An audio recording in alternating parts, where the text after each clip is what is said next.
para nos ministrar a palavra com a pastor da igreja, pastor Benio Lopes. Vamos receber.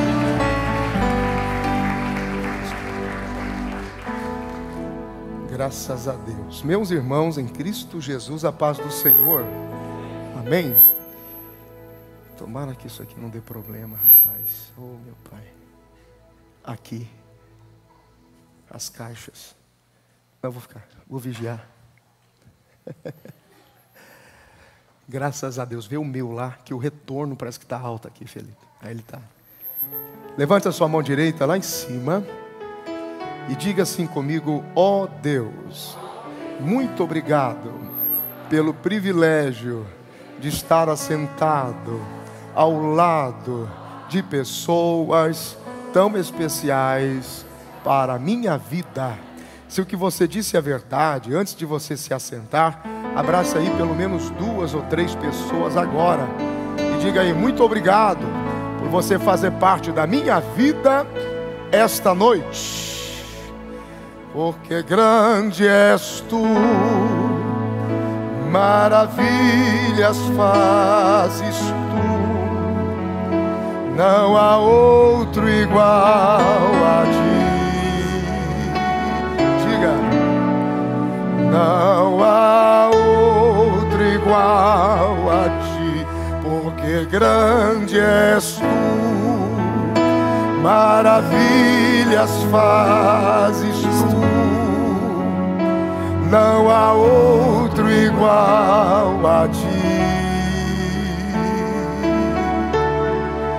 não há outro igual a ti. Não importa o cansaço, eu sei que a gente se cansa fisicamente, emocionalmente, espiritualmente, mas quando você ouve algo como: porque grande és tu, maravilhas fazes tu, não há outro igual a ti. Não tem como não adorar, não pode ser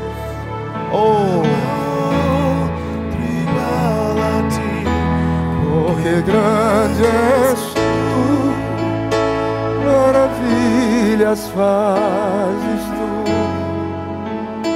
não há outro igual a ti, não há outro igual a ti. Quantos podem aplaudir esta noite? A Ele seja a glória para todos sempre. Toma o seu assento, que Deus te abençoe, que bom que você veio. São todos muito bem-vindos no nome do Senhor Jesus. Obrigado por ter vindo e vamos juntos celebrar com gratidão, ações de graças por tudo que o Senhor fez ao longo da nossa conferência no último final de semana. Também pelos 18 anos que Deus dá a esta igreja, ao pastorado do pastor Wagner, a cada um que ajudou a construir essa obra. Que Deus te abençoe. Bem fizeste vir. Quero que você abra o seu coração, tem uma palavra de Deus para a sua vida. Amém? Encontre aí o livro de Jó. Glória a Deus. Eu cheguei em casa hoje, no final, logo após o almoço, eram mais 2h30 por aí, e eu atendi uma situação, e chegou um clamor nos ouvidos, e é interessante que veio como a voz de Deus dizendo: fale um pouco, alguma coisa sobre isso. E eu acabei, curiosamente, eu tenho o hábito de ir conversando com algumas pessoas, e ao mesmo tempo eu vou conversando e vou escrevendo, conversando e escrevendo, e aquilo que eu ia conceituando no aconselhamento, eu entendi que era uma mensagem de Deus. Eu disse: Senhor, confirma no meu coração. Vou falar esta noite sobre o que eu aprendi com Jó. O que eu aprendo com Jó? O que eu aprendi com Jó? O que eu continuo aprendendo com Jó? Normalmente, quando nós mencionamos o livro de Jó, ou a história de Jó, quase que 95% da igreja, o que se conhece é o capítulo 1 e o capítulo 2. É o mais conhecido. E nos esquecemos que ao longo do livro de Jó, ele é um livro extremamente poético, apesar da dor, mas que mostra a magnitude do caráter, a beleza do caráter de Jó. E a forma com que ele conseguiu, na sua paciência, que também é traduzido por perseverança ou resistência, ele dá um testemunho prático, físico, de que nós podemos sim sobreviver baixo a tensão de prova, estresse físico, emocional, espiritual. Podemos romper sobre isso, sair do outro lado mais do que vencedores e de bem com a vida e com Deus. Então, o que eu aprendi com Jó? O que eu aprendo com Jó? Então, o destaque que eu preciso, que eu acho que o texto áureo, eu entendo que o texto áureo da vida e da história de Jó é Jó no capítulo 8, versículo 7. Talvez alguém diria, não, mas não é o final, quando ele recebe tudo em dobro. Eu entendo que assim como João 3,16 tornou-se o texto áureo de toda a Bíblia, porque Deus amou o mundo de tal maneira que deu o seu unigênito Filho, por amor de todos aqueles que, acreditando nele, não viessem mais a perecer, mas tivessem a vida eterna. Eu acredito que o capítulo 8 do livro de Jó, o versículo 7, é o texto áureo. Ainda que você diga, mas o começo de Jó foi tão grande, ele era o homem mais rico do Oriente. Como pode ser um princípio tão pequeno assim? É porque aquilo que para a gente é grande, para Deus não é tão grande assim. E aquilo que para nós parece não ter tanta importância, ou não ter tanta expressão, para Deus significa muito. Então olha o versículo 7 do capítulo 8 do livro de Jó. O teu começo, o teu princípio, na verdade, terá sido pequeno. É interessante que já é uma comparação por antecipação, porque o texto está dizendo, em relação ao que está por vir, o que você foi, quando você começou, não se comparará com o que você vai ser. Não, alguém tem que dizer pelo menos um amém. Não, isso é muito legal. A comparação, pastor, mas o senhor não tem ideia, eu já fui muito bom. Não, você vai ser melhor ainda. Eu já tive muito dinheiro, Deus vai prosperar ainda mais. Você crê nessa palavra? Olha só o versículo 7. O teu princípio, na verdade, terá sido pequeno comparado com o teu último estado, que será grande ou poderoso, ou aumentará sobremaneira. Alguém entende isso? Diga graças a Deus. Não, faça uma declaração de fé comigo. Coloque a sua mão direita no coração e diga assim, tudo que eu vivi, tudo que eu fui, tudo que eu passei, definitivamente não chega aos pés do que Deus preparou para mim. Diga, eu creio na palavra. Diga graças a Deus por isso. Amém? Glória a Deus. Bom, o livro de Jó é um livro motivador o tempo todo, e é um livro modelo, ele é um livro exemplo. Nós aprendemos como Deus, eu vou traduzir de uma forma bem simples. Quando Deus desejou mostrar ao diabo que um justo pode permanecer fiel em toda e qualquer circunstância, ele usa a vida de Jó como modelo. E Jó estabelece um padrão simples assim. Não importa quão difícil possa ser, não importa quão difícil foi, não importa quão difícil está sendo, não se compara com a glória que Deus vai liberar sobre a sua vida através da sua paciência, que é traduzida pela versão NVI dizendo, através da sua resistência. Aleluia. Tem alguém aí? Diga glória a Deus. Ok. O livro de Jó, ou a pessoa de Jó, o nome de Jó, além do seu livro, fora do seu livro, ele é mencionado na Bíblia somente 2 vezes. só existem 2 registros que mencionam o nome de Jó. O primeiro acontece no livro do profeta Ezequiel, capítulo 14, dos versículos 18 ao 23, por exemplo. E é um momento bastante interessante, porque a palavra do Senhor vem a Ezequiel. No versículo de número 13, há uma exortação. Deus está dizendo: toda a nação, todo povo que me desprezar, que me ignorar, que se levantar contra mim, que desprezar o meu culto, eu virei sobre essa nação. Eu vou tirar a capacidade dessa nação em produzir pão. Eu vou tirar a capacidade dessa nação em produzir qualquer outra espécie, qualquer outra condição de alimento ou nutrição. Eu vou arrancar do meio dessa nação os homens e vou arrancar do meio dessa nação os animais. E é interessante que no versículo 14 é quando a misericórdia de Deus une 3 figuras na Bíblia. E aí então a Bíblia diz o seguinte: ainda que, mesmo que, junto desse povo que me abandonou, que me esqueceu, que eu tirei o pão, que eu tirei a nutrição, junto desse povo que eu arranquei homens e animais, se houver no meio deles esses 3 homens, Noé, Daniel e Jó.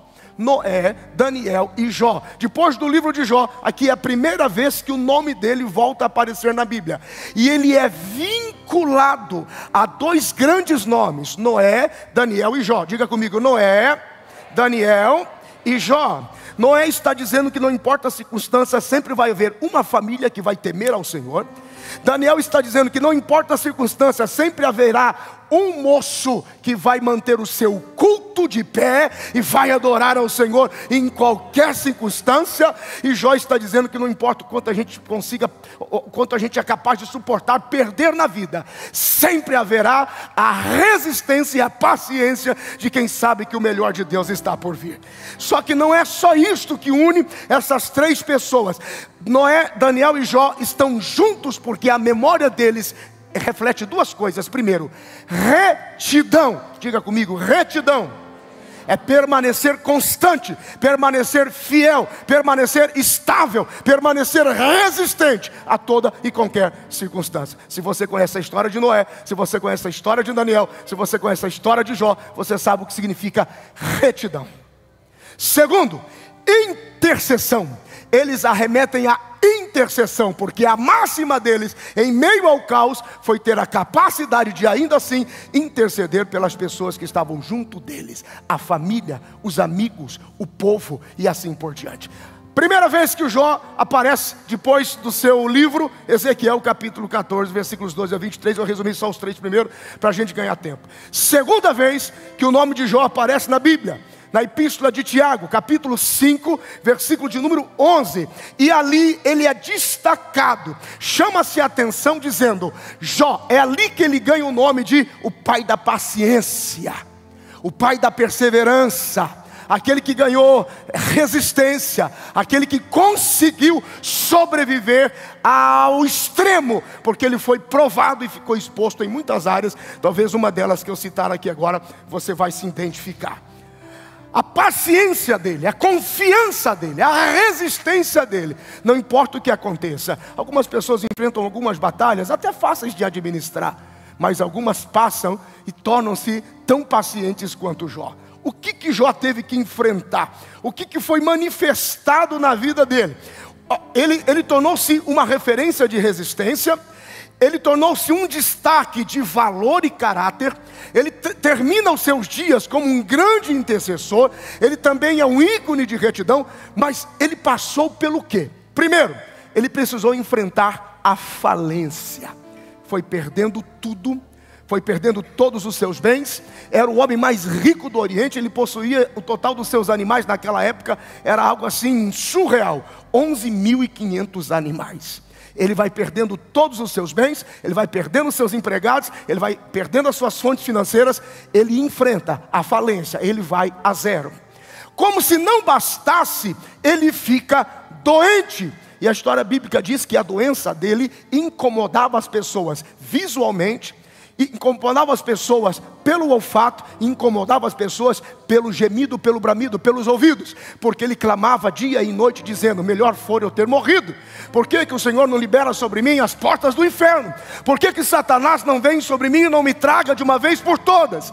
Então ele não só perde todas as finanças, mas ele se torna maldito na sua carne. Ele está leproso, ele está doente.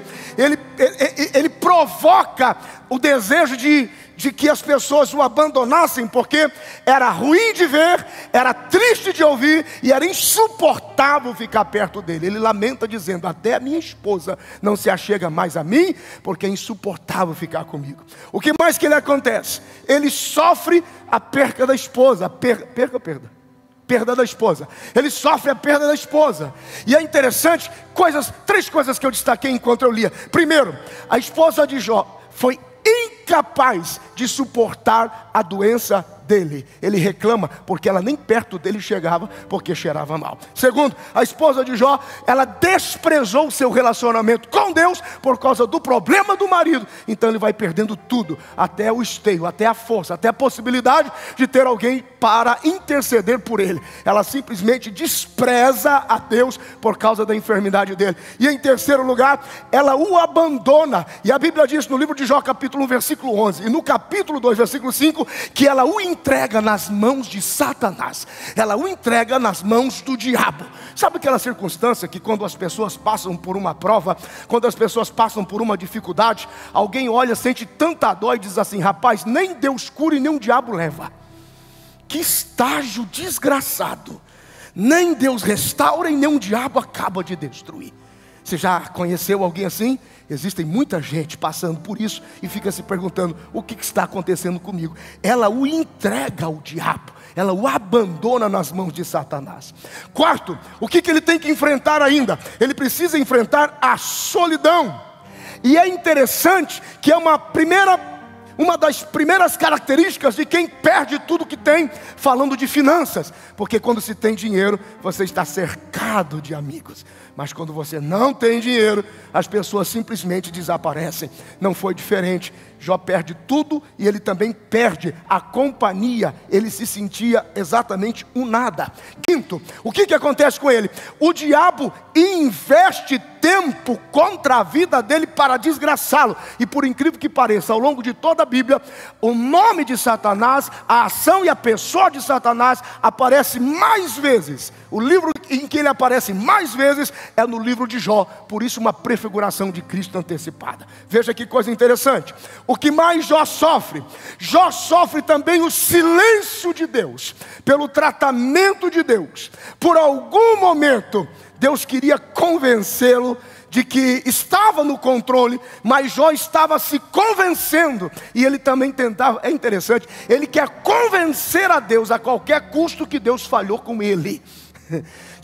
Deus, vamos fazer o seguinte: era melhor não ter nascido, porque não me matou no ventre da minha mãe? O Senhor errou, o Senhor frustrou, o Senhor não tem condições de reverter esse quadro. Eu me tornei a sua vergonha, a sua impossibilidade, a sua incapacidade. Não há o que o Senhor possa fazer, não tem como reverter esse quadro. Ele queria convencer o próprio Deus de que Deus havia falhado com ele. Sétimo, Jó também tem que enfrentar a ausência do seu próprio eu, dele mesmo. Ele se transforma num exemplo de resistência e dor, mas ele chega ao ponto de dizer: eu não sinto mais a mim, eu não tenho forças em mim mesmo, eu não consigo me encontrar, eu não consigo me ver, eu não consigo me achar. Gente, é impressionante. Nós vivemos dias muito difíceis. De alguma forma, em algum momento, eu e você podemos correr o risco de ficarmos expostos a uma prova semelhante, talvez financeira, talvez na saúde, talvez na solidão, pelo relacionamento na casa, a ausência da família, o silêncio de Deus, a sensação de que você se tornou inútil, a sensação de que se Deus nunca falhou, Deus falhou foi com você, a sensação de estar ocupando o espaço de alguém, a sensação de ter nascido ser um erro, porque vale a pena continuar assim. E é uma coisa bastante interessante. Deixa eu lhe falar uma coisa. Eu estava sentado aqui ao longo da conferência, olhando para o Cleito, enquanto o Cleito cantava. E é interessante, ele vai dando o testemunho dele passo a passo, pedaços por pedaços. E aí houve um momento em que ele diz, eu já viajei, ele citou, ele sempre fala sobre isso, eu já estive em muitos países do mundo, eu já andei por tantos lugares, e as pessoas diziam, você precisa ver que lugar bonito é esse, e eu não consegui ver, eu não sei, e ele não tem registros de memória, ele nunca viu luz, ele não tem uma coisa sequer para ele lembrar, eu lembro, é mais ou menos assim, ele não tem noção de luz, de luminosidade, ele trabalha com celular pela mão, e é interessante, o celular está completamente escuro, a tela está escura, ninguém vê, a gente não vê, e ele está falando no celular. Aí alguém diz assim, poxa, que dificuldade. E alguém diz, estou enfrentando uma enfermidade, ou passando por um problema, ou passando por uma dor. É interessante que do ponto de vista, isso é relativo, a tua dor pode não doer para mim, e a minha dor pode não doer para você. Aquele que está no hospital pode se queixar de que aos 45 ou 50 anos está com câncer no hospital, mas ele tem registro de memória, porque viu o sol, ele viu as cores, ele viu os filhos, os pais, ele viu gente. Só que em contrapartida tem pessoas que também vão vivendo, mas nunca viu cores, nunca viu gente, nunca viu ninguém. São pontos de vista relativos. É o quanto você quer imprimir de dor, de desgraça, de vergonha. Por isso que Jó passa o livro por vezes dizendo, não dá, não consigo, não suporto, eu sou um erro, eu sou uma falha, eu sou uma vergonha. Porque eu e você muitas vezes podemos chegar nesse limite do insuportável. Mas eu tenho uma palavra de Deus para você. Eu tenho uma palavra de Deus para você. O mesmo Deus de Jó é o teu Deus. O Deus de Jó também é o teu Deus. Então eu quero dizer 3 coisas para você esta noite. 3 coisas que eu aprendi com Jó. E eu tenho uma convicção absurda dentro de mim, que você vai viver essas 3 coisas, seja qual for o nível de batalha, de luta, de dor que você esteja enfrentando. De repente você está vivendo doente, abatido ou sem dinheiro, mas com condições de ver o dia, e ver a chuva, e ver o sol, e ver tudo, ver os seus filhos. Ou talvez você está vivendo como o Cleito, cantando, mas sem enxergar nada. Não tem problema, eu tenho 3 coisas que eu aprendi na vida de Jó. Primeiro, tudo o que eu e você passamos, tudo, não importa a intensidade, tudo teve um propósito de Deus. Jó capítulo 8 versículo 7, qual é o propósito? Te deixar mais forte, te deixar maior, te deixar com mais graça do que você jamais podia imaginar. Não, quero que você se alegra. Deus está dizendo a você, você não tem ideia, você vai sair desta prova, desta luta forte, marchando em autoridade, com a graça de Deus, mais forte do que você imagina. Você entende isso? Diga graças a Deus. Oh meu Deus, o teu começo pequeno, mas ele terá sido pequeno comparado com o teu final. Diga comigo, toda luta, diga toda prova que eu passo só tem um propósito: me deixar mais forte.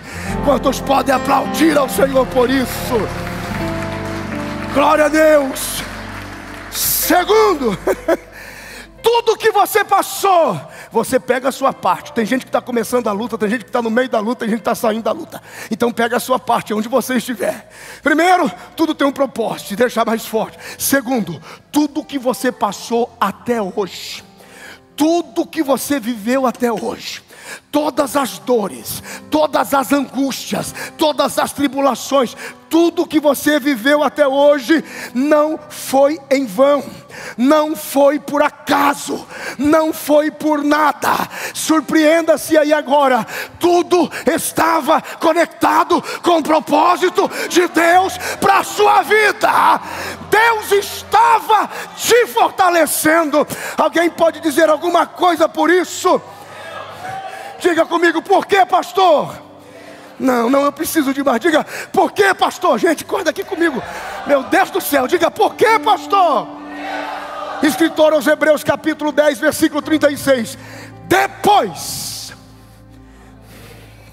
que você cumprir com paciência a vontade e a proposta de Deus, desfrute da promessa. de cabeça erguida. Alguém pode aplaudir a Jesus por isso? Aleluia. Passou pela prova, passou com paciência, resistiu, cumpriu os princípios, não abandonou a oração, não abandonou a igreja, não abandonou o chamado, não abandonou o serviço, não saiu da casa, permaneceu na casa. Deus está dizendo: depois de tudo isso, desfrute das promessas de Deus. Tem promessa de Deus chegando para alguém aqui esta noite. Esta noite tem promessa de Deus chegando aqui para alguém esta noite. Deixa eu ver quem entendeu. 1, 2,5, não passou de 10. Diga glória a Deus por isso. E em terceiro lugar, não, isso aqui é um código. Isso aqui só ativa.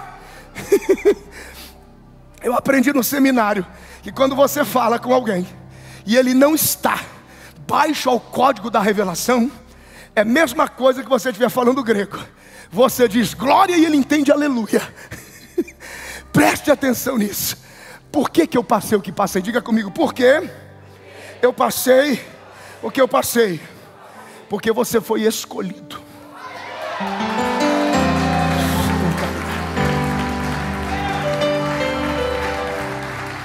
Por que tudo isso? Porque você é escolhido de Deus.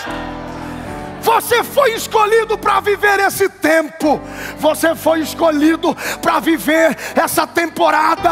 Você foi escolhido para ser o Jó desta hora, o Jó desta época, o Jó deste tempo. Você foi escolhido para continuar dizendo ao diabo: ainda tem resistência, ainda tem paciência. Eu tenho uma palavra de Deus para a sua vida. Deus não só te tirará dessa prova, como te tirará com dupla honra, com vitória e com destaque. Quantos podem glorificar ao Senhor? Diga alguma coisa. Diga: como eu sei, como eu posso ter certeza. Oh Pai, diga: como eu sei, como eu posso ter certeza. Diga comigo, como a cabeça do pregador funciona. Diga: a primeira carta de Paulo aos Coríntios, capítulo 15, versículo 57. Mas tem que encher a boca. Diga: mas graças a Deus que nos dá vitória por nosso Senhor e Salvador Jesus Cristo. Essa é a tua certeza. Deus te dará vitória. Fica de pé comigo. Quero que você agradeça a Deus. Estas provas, estas lutas, os ventos. Em que parte você se enquadra? Perdeu todo o dinheiro? Falido? Pois é, aquela galera que gostava da festa não vai ficar muito perto de você, vai se acostumando. O que houve? Doença? Pensam até que você pode transmitir, não? Solidão talvez? Será que alguém que você precisava tanto do seu lado disse: fique sozinho? Abandonou a Deus, disse: eu não tenho obrigação de suportar essa sua mazela, essa sua desgraça. Será que foi o silêncio do próprio Deus? Será que é o diabo batendo no peito dizendo: você não aguenta, você só ama a Deus porque tem alguma coisa, a hora que te tirar você desiste? Porque foi isso que o diabo disse. Você está preparado para uma verdade? E eu encerro aqui. Existe uma batalha agora no mundo espiritual. Está sendo travada agora. De um lado, Satanás dizendo: Deus, não quero lhe desanimar, mas eu escravizo tanta gente nesse mundo. Eu já identifico com facilidade o perfil de quem vai desistir. E ela vai desistir. Não, demora um pouquinho mais para fazer alguma coisa por ele. Segura um pouquinho mais a bênção para ver se ele não desvia. Ele nunca mais volta aqui. Ele só te ama pelo que o Senhor pode dar. Do outro lado, Deus dizendo: não, você está errado. Eu não tenho escravos, eu tenho filhos. Filhos que me conhecem, que me amam. De um lado o diabo diz que a gente desiste, do outro Deus diz: não, eu sei o que eu coloquei dentro deles. Eu sei o código que corre na veia deles. E sabe aonde está a força desse raciocínio? É que quem dá a resposta, quem vence, Deus ou o diabo, somos eu e você. Eu e você que dizemos para o diabo: você tem razão, eu não aguento, eu não consigo resistir, eu não tenho paciência para tanto. Ou você olha para Deus e diz: o choro vai durar uma noite, mas a alegria virá pela manhã. O tempo de cantar chegou. Tu és um Deus de dupla honra. Tu és um Deus que levanta o que está caído. Tu és um Deus que tira a veste de vergonha e libera a porção dobrada com óleo de alegria. Tu és um Deus que trabalha por aqueles que nele esperam. Oh meu Deus, eu escolho Deus. Eu escolho Deus. Eu quero que nesta noite você agradeça por Deus ter te chamado para ser a força de resistência. Você resistiu em casa, você resistiu na vida, você resistiu diante dos vícios, você resistiu. Ah, meu Deus do céu, tinha tudo para você voltar atrás, tinha tudo para você desistir, mas você resistiu. Você veio aqui esta noite para ouvir esta palavra. Tudo tem um propósito, tudo tem um propósito. Eu te chamei e eu vou te fazer mais forte, mais forte. Alguém pode adorar a Jesus por isso? Eu vou te dar 1 minuto. Levante as 2 mãos lá em cima e diga: Espírito Santo, toca-me agora, toca o meu coração com um sinal forte da tua presença. Eu sei que tu estás aqui. Vem comigo ao altar. Esta noite eu entendi, eu fui chamado para compor o exército da resistência, da paciência. Diga: eu não vou voltar atrás. Diga: daqui para ficar cada vez mais forte. Maior é o que está comigo. Sai do teu lugar, vem para o altar dizendo alguma coisa de fé. Diga: tu estás comigo. Eu te dou graças. Ei, que graças, Senhor. Eu sei que você fala. Graças, meu Senhor. Deus vai te fazer mais forte. Eu te dou graças, muitas graças, Senhor. Oh, graças, meu Senhor. Jesus, eu te dou graças, graças, Senhor. Graças, meu Senhor. Senhor Jesus, eu te dou graças, muitas graças. Senhor. Te adoramos, Senhor. Graças, meu Senhor. Me tens tomado em teus braços. Recebe o abraço de Deus agora. Fecha os teus olhos. Eu quero que você feche os teus olhos.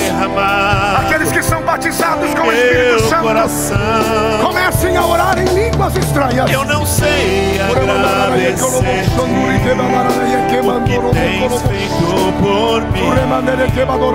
Eu só posso dar-te agora minha canção de louvor a meu coração. Tá quase lá, tá quase lá. Tem gente lutando ainda, tem gente batalhando ainda. Eu te dou graças,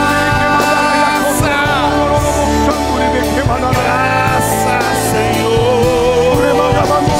Graças, meu Senhor. Tá quase lá, quase lá. Eu te dou graças, há uma nuvem de glória. muitas graças, Senhor.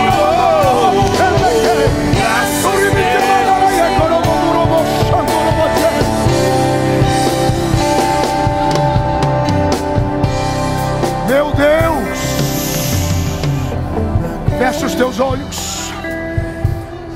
Oh, não pare de orar, não pare de orar. Tem gente batalhando ainda para orar.